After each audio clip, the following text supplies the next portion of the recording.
غوث اعظم بمنی بے سرو ساما مددی، غوث اعظم بمنی بے سرو ساما مددی، قبلہ دی مددی کعبہ ایما مددی، ہر بگرداب بلا افتاد کشتی، ضعیفان شکست رات کشتی، بحق خواجہ عثمان ہارون مدد کن یا معین الدین چشتی۔ ہمارے دین کی حقانیت کے دونوں شاہد ہیں، ہمارے دین کی حقانیت کے دونوں شاہد ہیں، معین الدین اجمیری محی الدین جیلانی، معین الدین اجمیری محی الدین جیلانی۔ اللہ تبارک و تعالیٰ کا احسان عظیم ہے کہ اس نے ہمیں اپنے محبوب کی امت میں پیدا فرمایا، اور امت میں پیدا فرما کے سب سے بڑی بات یہ ہے کہ اپنے محبوب کا سچا پکا وفادار بنایا۔ ورنہ اس امت میں بہت ہیں۔ میرے سرکار دو عالم صلی اللہ تعالی علیہ وسلم ارشاد فرماتے ہیں کہ بنی اسرائیل 72 فرقوں میں بٹ گئی، میری امت 73 فرقوں میں بٹ جائے گی، کلہم فی النار، سب کے سب جہنمی ہوں گی، الا میت واحدہ، مگر ایک جماعت جو جنتی جماعت ہے۔ صحابہ نے عرض کیا یا رسول اللہ، یا حبیب اللہ، وہ کون ہے؟ سرکار فرماتے ما انا علیہ و اصحابی، جس پر میں ہوں اور میرے صحابہ ہیں، یعنی جس پر میں ہوں اور میرے صحابہ ہیں، جو ان کے نقش قدم پر چلے گا، جو ان کے دامن کو پکڑ لے گا، وہ جنتی فرقہ ہے۔ اب بات یہ سمجھ میں آئی، رب ارشاد فرماتا ہے وَلَوْ أَنَّهُمْ إِذْ ظَلَمُوا أَنفُسَهُمْ جَاءُوكَ، لوگوں اپنی جانوں پر ظلم کر لو تو ادھر ادھر بھٹکنے کی ضرورت نہیں ہے، بہکنے کی ضرورت نہیں ہے، میرے مصطفیٰ کے دربار میں حاضر ہو جاؤ، وہاں سے بخشش کا پروانہ مل جائے گا۔ یہ بات تھی بخشش کی۔ یار گنہگار، خطاکار، بدکار کہاں پہ نہیں ہے؟ کوئی ہندوستان میں گنہگار ہے، کوئی پاکستان میں ہے، کوئی عربستان، کوئی راجستھان، نہ جانے کہاں کہاں ہے۔ گنہگار، خطاکار، بدکار ہر جگہ ہے۔ اب ہر ایک کی حاضری تو مدینے میں ہو نہیں سکتی۔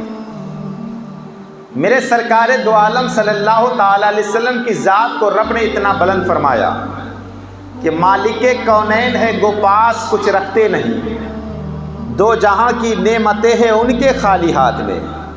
وہ تو بظاہر مدینے میں موجود ہے، لیکن اگر دیکھا جائے تو ہر عاشق کے سینے میں موجود رہا کرتا ہے۔ وہ میرے مصطفیٰ جان رحمت صلی اللہ تعالی علیہ وسلم ہے۔ سب رب ارشاد فرماتا ہے محبوب کے آستانے پر حاضر ہو جاؤ۔ اب محبوب کے آستانے تک رسائی کس کی ہے؟ کسی کی مقدر سے مل جائے تو محبوب کا آستانہ دیکھ لیتا ہے، اگر مقدر میں نہیں ہے تو پھر نہیں جا پاتا۔ وہ تو مقدر کی بات ہے، کوئی ایسا ہے جس کے پاس مال نہیں بھی ہوتا، مقدر پہنچا دیتی ہے۔ کوئی لاکھوں کروڑوں کا مال رکھنے کے باوجود اس کے مقدر میں نہیں ہے، کبھی پہنچ نہیں سکتا۔ تو وہاں جانے کے لیے مال کی نہیں، عشق کی ضرورت پڑا کرتی ہے۔ جس کا عشق زیادہ ہوتا ہے سرکار اس کو بلا لیا کرتے ہیں، جس کی طرف زیادہ ہوتی ہے سرکار اس کو بلا لیا کرتے ہیں۔ اب کچھ کے مقدر میں نہیں ہے، عشق ہوتا ہے۔ اللہ پر عاشقی بھی کیا عاشق خوب ہوا کرتا ہے۔ حضرت مفتی احمد یار خان نعیمی لکھتے ہیں، وہ ایک واقعہ پیش کرتے ہیں کہ کچھ فرشتوں کی ڈیوٹی یہ لگائی ہے، رب نے ڈیوٹی یہ لگائی ہے کہ کچھ ایسے عاشق ہوا کرتے ہیں کہ مدینے کی یاد میں تڑپ تڑپ کے کہیں بھی مر جایا کرتا ہے۔ کچھ ایسے بھی لوگ ہیں جو مدینے میں رہتے مگر دل میں نبی کا عشق نہیں ہوتا، دل میں نبی کی محبت نہیں ہے۔ یہاں فاتحہ پڑھنا منع ہے، ہاتھ پھیلانا منع ہے، دعا پڑھنا منع ہے، یہ کرنا منع ہے۔ کچھ ایسے بھی ہے جس کا معاملات یہ ہے لا تقول حاجی، ایسا مت کرو، ایسا کرنا شرک ہے، بولنے والا تو کیا وہ مدینے میں موجود ہونے والا ہر شخص جنتی ہوا کرتا ہے؟ کہا نہیں، کچھ تو ایسے ہے کہ جنت البقیع میں دفن ہو جایا کرتا ہے مگر دل میں عشق نہیں ہوتا۔ کچھ ایسے لوگ ہیں جو مدینے میں دفن نہیں ہوتا، مدینے کے باہر دفن ہوا کرتا ہے مگر دل میں عشق مصطفیٰ کا چراغ لے کے دنیا سے چلا گیا۔ تو اللہ نے کچھ فرشتوں کی ڈیوٹی اس میں لگا دی ہے جو عشق مصطفیٰ میں تڑپ کر ہندوستان میں انتقال ہو جاتا ہے، فرشتے رات میں اس کے جنازے کو تبدیل کر کے جنت البقیع میں پہنچا دیا کرتا ہے۔ اور کچھ ایسے بدعقیدے جنت البقیع میں دفن ہوتا ہے جس کے دل میں محبت نہیں ہوتی، اس کو عقیدے کو، اس بدعقیدے کو وہاں سے تبدیل کر کے کسی اور جگہ میں دفن کر دیا کرتا ہے۔ تو بات محبت کی آتی ہے۔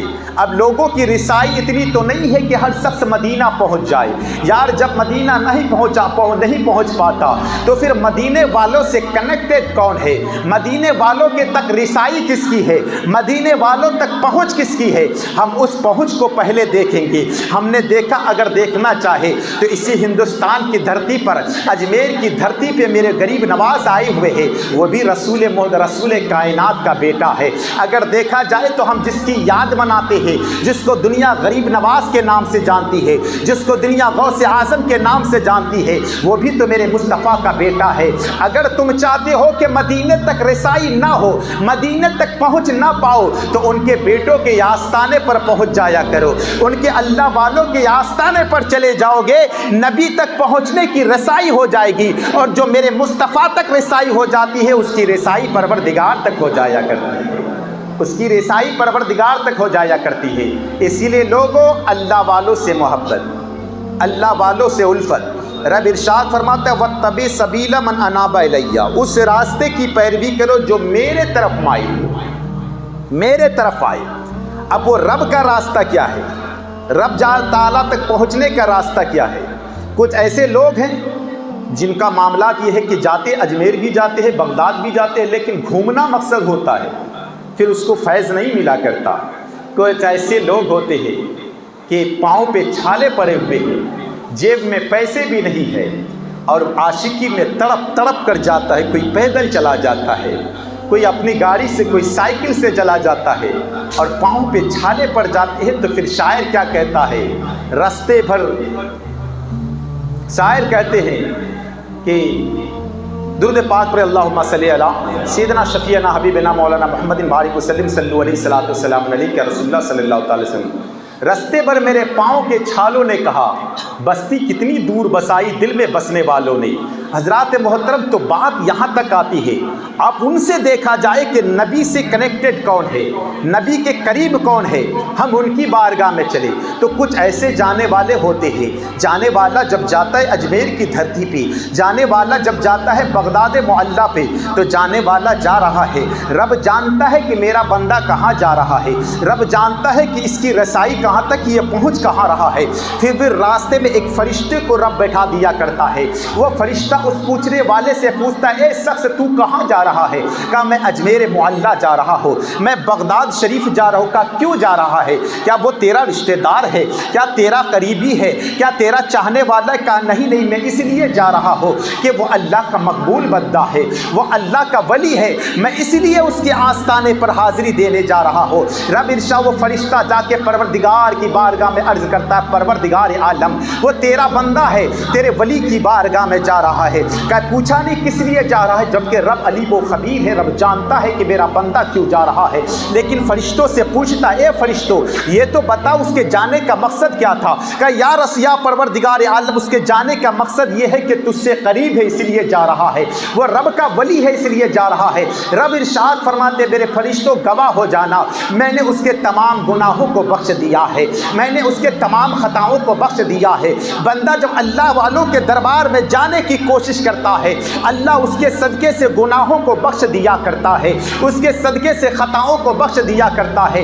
کتنے خوش قسمت ہے اے سنی دیالو مسلمانوں کہ تم اللہ والوں سے محبت کرنے والے ہو۔ اللہ والوں کی یاد آتی ہے تو تم پیسوں کو پیسہ نہیں دیکھا کرتا، ان کی یاد میں کبھی نکل جایا کرتے ہو، کبھی بغداد چلے جایا کرتے ہو، کبھی اجمیر چلا جایا کرتے ہو، کبھی تمہاری ضرورت پڑتی ہے تو تم یہی آستانے قریب کے آستانے پر حاضری دیا کرتے ہو۔ وجہ کیا ہے کیا تمہارا رشتہ دار تو نہیں ہے، بلکہ اس لیے کہ وہ اللہ کے مقبولین ہے، اور ان کے آستانے پر جاؤ تو پروردگار کی یاد آ جاتی ہے۔ حضرات محترم، اسی لیے اللہ والوں کے دربار میں جایا کرو۔ اللہ والوں کے دربار میں جانے سے رب کے قریب ہو جایا کرتا ہے۔ آپ جانتے ہیں انسان جب اللہ والوں کے آستانے پر حاضری دیا کرتا ہے تو اس کے دل میں خوف خدا رہے نہ رہے، اس کے دل میں نفس محبت رسول رہے نہ رہے، لیکن جو ہی آستانہ اولیاء میں حاضری دینا جاتا ہے تو یوں لگتا ہے کہ میں پروردگار کے قریب ہو گیا ہو۔ آج میں جو دعا کروں گا اللہ ان ولی کے صدقے سے میری دعاؤں کو قبول کر لے گا۔ حضرات محترم، ان ولیوں میں سب سے بڑا مقام اگر رب نے کسی کو دیا ہے تو اس ذات کا نام حضرت غوث اعظم شاہ جیلہ ہے، اس ذات کا نام حضرت پیران پیر ہے، اس ذات کا نام دستگیر ہے، اس ذات کا نام روشن ضمیر ہے۔ کون؟ غوث اعظم شاہ جیلہ کی ذات ہے۔ حضرات محترم، اسی بغداد کی سرزمین ہے، اس بغداد کی سرزمین پر حضرت غوث اعظم بغداد میں تعلیم حاصل کر رہے ہیں۔ حضرات، اللہ والوں کے آستانے پر حاضری دینے کے لیے ہمیں اعلیٰ حضرت نے بعد میں درس دیا، سب سے پہلے تو غوث اعظم نے درس دیا ہے کہ اللہ والوں کی بارگاہ میں حاضری دیا کرو۔ حضرت عبداللہ کا بیان ہے، یہ عبداللہ کون ہے؟ حضرت غوث اعظم کے ساتھیوں میں سے ہے۔ فرماتے وہ عبداللہ کا بیان ہے کہ ہم لوگ 3 ساتھی تھے، حضرت غوث اعظم شاہ جیلہ، حضرت ایک کا نام تھا ابن سقا، اور تیسرا میں تھا۔ اللہ سوچا بہت دور پر ایک اللہ کا ولی آتا ہے، وہ اللہ کا ولی ملاقات کرنے کے لیے جاتے ہیں، وہ اللہ کا مقبولین ہے۔ نام حضرت کاکیش رحمت اللہ تعالیٰ علیہ ہے۔ حضرت کاکیش رحمت اللہ علیہ اپنے وقت کے بہت بڑے جلیل القدر اللہ کے ولیوں میں سے ہے۔ کون؟ حضرت کاکیش رحمت اللہ تعالیٰ علیہ ہے۔ جب غوث اعظم کو تمام چیز عطا کیا نا تو عطا کرنے کے بعد یہ فرمایا تھا کلو دیکن یسیح و یسکتو الا دیکھ کا یسیح الی یوم القیامہ۔ ہر مرغ بولے گا، بول کر چپ ہو جائے گا، مگر اے غوث اعظم آپ کا مرغ قیامت تک بولتا رہے گا۔ آپ دیکھ رہے ہیں چاہے کوئی گھرانہ ہو، چاہے کوئی کسی سے مرید ہونے والا ہو، چاہے وہ قادری سلسلے کا ہو، چاہے چشتی سلسلے کا ہو، چاہے وہ نقش بندی سلسلے کا ہو، چاہے شوہر وردی سلسلے کا ہو، ہر شخص کے زبان پر یہی ہے میرا غوث اعظم ہے، ہر شخص کے دل میں یہی ہے کہ میرا غوث اعظم ہے۔ حضرت کاکیش رحمت اللہ تعالیٰ علیہ فرماتے ہیں اے غوث اعظم قیامت تک آپ کا مرغ بولتا رہے گا۔ حضرات محترم فرماتے وہ اللہ کا ولی حضرت کاکیش رحمت اللہ تعالیٰ علیہ ہے۔ یہ تینوں چلے تو اس نے ایک نے سقا جس کا نام تھا نا، نام بیان عبداللہ کا ہے، وہ کہتے ہیں ابن سقا نے کہا تھا میں اس اللہ والوں سے ایسا سوال کروں گا کہ اس سوال کا وہ جواب نہ دے سکے گا اور گش کھا کے زمین پر گر جائے گا۔ تو حضرت عبداللہ فرماتے ہیں عبداللہ نے کہا میں بھی اس اللہ والوں سے سوال کروں گا، دیکھو وہ مجھے جواب کیا دیتے ہیں۔ حضرت غوث اعظم بڑے پیران پیر روشن ضمیر فرماتے ہیں تم دونوں کے کلمات اچھے نہیں ہیں، میں تو یہ دیکھوں گا کہ اس اللہ والوں سے مجھے فیض کتنا ملا کرتا ہے، میں کتنا فیضیاب ہوتا ہوں۔ حضرات محترم یہ تینوں چلے ہیں نا، چلتے چلتے جب اللہ والوں کے دربار میں پہنچے تو اللہ کا ولی بیٹھا ہوا تھا اچانک غائب ہو گیا، اور غائب ہونے کے بعد تھوڑی دیر کے بعد حاضر ہوا ہے اور جلال کے آثار میں ہے، اتنا چہرے پر جلال کے روب دبے کا عالم ہے کہ نظر ابن سقا پر تھی، وہ ابن سقا جس نے کہا تھا کہ میں اس اللہ والوں سے ایسا سوال کروں گا کہ میرے سوال کا جواب نہ دے سکے گا، گش کھا کے زمین پر گر جائے گا۔ وہ اللہ والے اسی لیے لوگوں میں کہا کرتا ہو کسی اللہ والوں کے دربار میں جاؤ نا تو اپنے دل کو سنبھال کر جانا، کیونکہ تمہارے دل میں جو خطرات پیدا ہوتے ہیں نا، تمہارے دل میں جو وسوسہ پیدا ہوتا ہے اللہ والے اس کو بھی پہچان جایا کرتے ہیں۔ ابھی ابن سقا نے سوال بتایا نہیں تھا، حضرت وہ سب بھی اللہ کے ولی نگاہ غوث ابن سقا کی طرف ہے اور جلال کے آثار میں ہے، اے ابن سقا تو مجھ سے ایسا سوال کرے گا جس کا جواب مجھے نہ آتا ہو، سن تیرا سوال یہ ہے اور یہ اس کا جواب ہے، اور میں دیکھ رہا ہوں کہ تیرے جسم پر کفر کے شعلے بھڑک رہے ہیں۔ عبداللہ کا بیان ہے کہ تھوڑے جلال کے آثار تھوڑا سا کم ہوا، زیادہ نہیں تھوڑا سا کم ہوا، نگاہ میرے طرف تھی اور میں سے کہا اے عبداللہ تو مجھ سے ایسا سوال کرے گا جس کا جواب میں تجھے دیکھوں کہ کیا دیتا ہوں. سن, تیرا سوال یہ ہے اور یہ اس کا جواب ہے, اور میں دیکھ رہا ہوں کہ دنیا تیرے کانوں کے لو تک آ چکی ہے. تو در در کی ٹھوکریں کھا رہا ہے, تو ادھر ادھر کی ٹھوکریں کھا رہا ہے. بس بات دونوں کی تھی, بات ختم ہو گئی. اب نظر اب حضرت غوث اعظم کی بارگاہ میں نظر ہے, پورا جلال کے آثار ختم ہو گیا. اب محبت و شفقت کی نظر سے غوث اعظم کو سینے سے لگایا ہے, اپنے مسند پہ بیٹھایا اور کہا میرے بیٹے عبد القادر, میں دیکھ رہا ہوں تو بغداد کے منبر پر کھڑا ہے اور کہہ رہا ہے قدمی علی ہذہ رقبت کل ولی اللہ, میرا یہ قدم تمام اولیاء اللہ کے گردنوں پر ہے. عبداللہ کا بیان ہے کہ میں نے اپنی آنکھوں سے تینوں چیز کو ملاحظہ کیا تھا. ابن سقا بہت بڑا مناظر بنا, پڑھنے کے بعد اتنا بڑا مناظر بنا کہ یہودیوں سے مناظرہ کیا کرتا تھا, عیسائیوں سے مناظرہ کیا کرتا تھا. ایک دن جا رہا تھا نا, کسی یہودی کی لڑکی پر نظر پڑ گئی, اور لڑکی پر نظر پڑ گئی تو عاشق ہو گیا, اس پر فریفتہ ہو گیا. فریفتہ ہو گیا تو یہودی سے کہا کہ مجھے, یہودی بہت بڑا عالم تھا, یہودی کا بہت بڑا عالم تھا. اس نے کہا میری لڑکی سے شادی کرنے کی شرط یہ ہے, تجھے شراب نوشی بھی کرنی پڑے گی, تجھے خنزیر کا گوشت بھی کھانا پڑے گا. عشق نہ جانے کیا کیا کرواتا ہے. اے لوگوں, آج دنیا عاشقی اور محبت میں اتنا مبتلا ہو چکا ہے.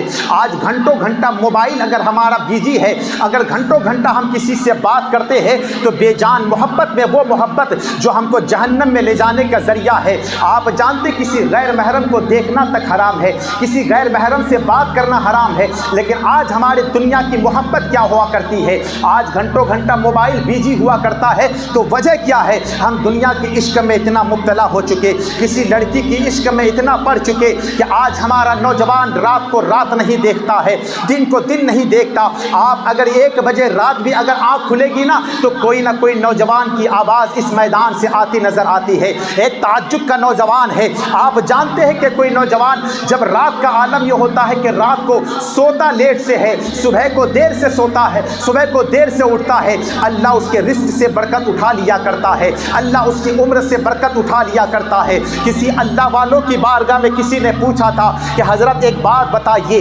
بکریاں 2 سے 3 بچے دیا کرتی ہے اور کتیا جو ہوتی ہے وہ 5 6 7 8 بچے دیا کرتی ہے, مگر بکریاں روز کٹتی ہے, کسائی بکریاں روز کاٹی جاتی ہے, مگر اس کے تعداد میں کمی نہیں آیا کرتی. مگر کتیا اتنا بچہ دینے کے بعد بھی دن بدن تعداد ختم ہو جاتی ہے, گنے چنے کہیں ملا کرتا. وجہ کیا ہے؟ اللہ والوں کا جواب سنو پیارے اور طرف جاؤ. او آج کا نوجوان جو اپنے موبائل میں رہ کر رات کو رات نہ سمجھنے والا, دن کو دن نہ سمجھنے والا, کبھی اپنے باپ ماں کو بے عزت سے نہ دیکھنے والا, عشق میں اتنا مبتلا ہو کر نہ جانے کیا کیا کرنے والا, وہ اپنے کان کھول کر سن لے. وہ اللہ کا ولی کہتا ہے وجہ بات یہ ہے, یہ جو بکریاں ہوا کرتی ہے نا, یہ رات کو جب شام کے وقت سورج غروب ہو جاتا ہے, رات آ جاتی ہے تو یہ بکریاں سو جایا کرتی ہے اور فجر کی اذان سے پہلے جگ جایا کرتی ہے. اور یہ کتے جو ہوا کرتے, پلیا جو ہوا کرتی ہے نا, یہ رات بھر جاگی رہتی ہے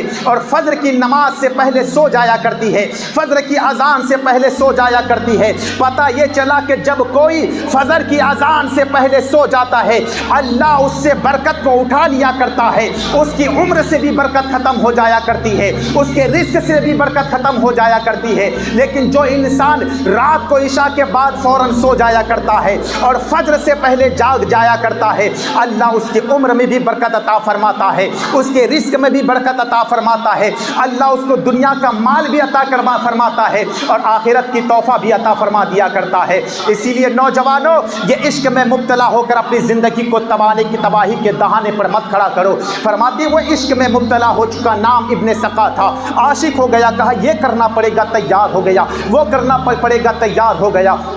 جب شادی کی تاریخ فکس ہوئی نا تو اس کے جسم پر کفر کے شعلے بھڑکنے لگے, آگ کے انگار بھڑکنے لگے, جسم خون سے لفالف ہو گیا, فوارے نکل لگے, جگہ جگہ پر فاوڑے نکلنے لگے. بادشاہ نے دیکھا, عیسائی بادشاہ نے, یہودی بادشاہ نے اس کو ایک اٹھا کنارے میں ڈال دیا, روڈ کے کنارے پہ پھینک دیا اس کو اٹھا کر. اب جسم میں اتنی طاقت نہیں تھی کہ اٹھ کے جا سکے.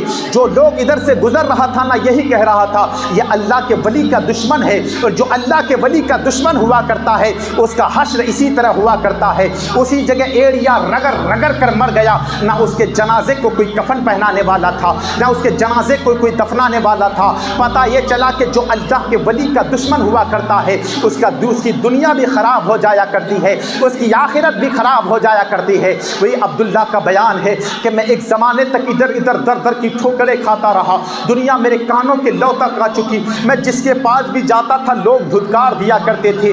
ایک زمانے تک اللہ والوں کی بارگاہ میں جاتے رہا, توبہ کرتے رہا, معافی مانگتے رہا. میرا گناہ کم تھا اس لیے معافی تو ہو چکی, لیکن میری نگاہ نے غوث اعظم کو دیکھا تھا کہ بغداد کے منبر پر کھڑا ہے اور یہ فرما رہے ہیں قدمی علی ہذہ رقبۃ کل ولی اللہ, میرا یہ قدم تمام اولیاء اللہ کے گردن پر ہے. اس وقت میں نے دیکھا تھا جتنے اللہ کے ولی تھے سب نے اپنے گردنوں کو جھکا لیا تھا, اپنے پلکوں کو جھکا لیا تھا. حضرت غوث اعظم کا نام ولایت مشرق ہے. اس وقت ایک اللہ کے ولی تھے جس کو ولایت مغرب حضرت محی الدین ابن عربی رحمۃ اللہ تعالی علیہ کے نام سے جانتے ہیں, ولایت مغرب کے نام سے جانتے ہیں. بغداد کے منبر حضرت محی الدین ابن عربی اس منبر پر کھڑے ہو کر جمعہ کا دن خطبہ دے رہے ہیں.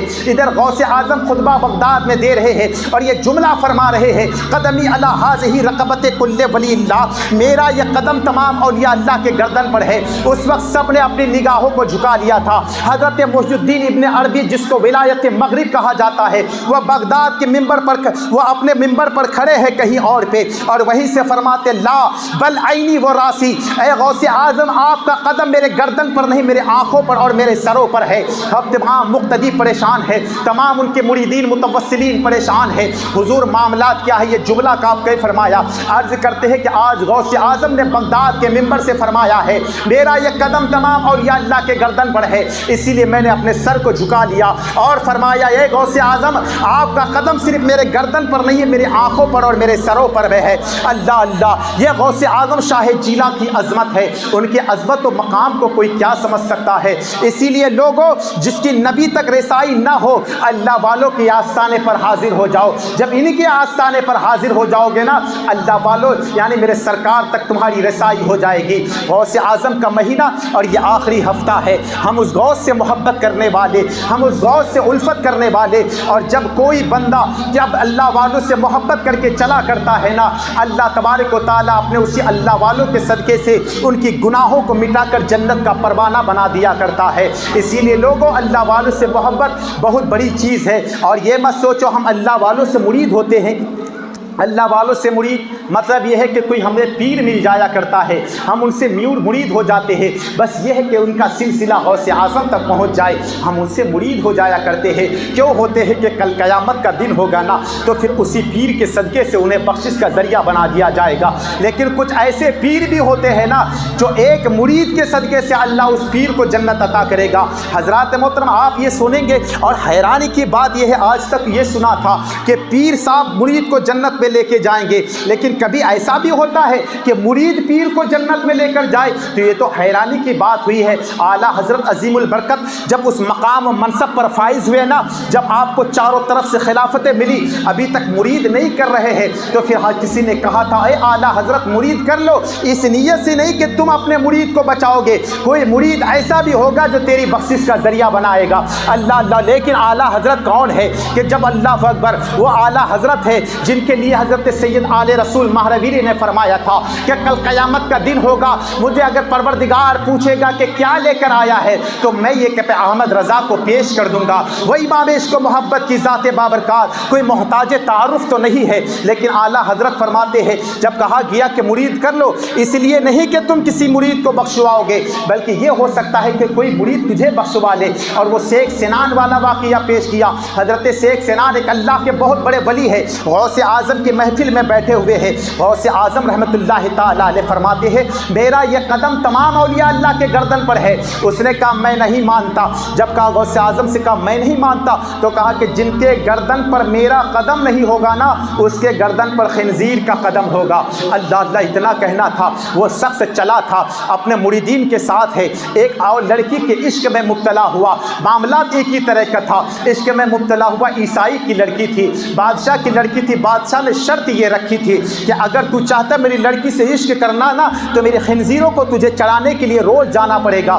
سب مرید تو ساتھ چھوڑ دیے، ایک سچا پکا مرید تھا جو اپنے پیر سے محبت کرنے والا، اپنے پیر سے الفت کرنے والا، وہ روز مصلی بچھا کر دعائیں کرتا ہے، اے پروردگار عالم میرے پیر کو بچا لے، اے پروردگار میرے پیر کو بچا لے، روز دعائیں کرتا ہے۔ جب اس کا پیر خنزیر کو چڑھانے لگا نا تو خنزیر کا چھوٹا بچہ تھا، پیر میں جب چوٹ آئی نا تو خنزیر کا پاؤں ٹوٹا اور اٹھانے کے بعد اپنے گردن پر رکھا، اور گردن پر رکھا تو غوث اعظم کی بات یاد آ گئی۔ مرید جا کے قدموں پہ غوث اعظم کے گرا، غوث اعظم سے فرمایا یا غوث میں نے سمجھ لیا کہ جن کے گردن پر آپ کا قدم نہیں ہوگا ان کے گردن پر خنزیر کا قدم ہوگا، میں سمجھ گیا میرے پیر کو دیکھ چکا ہو، حضور اب معاف فرما دیجئے۔ اللہ نے اتنا کہنا تھا، ان کو لے کے غوث اعظم کی آستانے پہ حاضری تھی، پھر میرے غوث کی نگاہ ولایت اٹھی ہے، ان کو پھر ولایت کے مقام پر فائز کیا۔ میں آپ کو کہنا چاہتا ہوں قیامت تک تب تک کوئی ولی نہیں ہو سکتا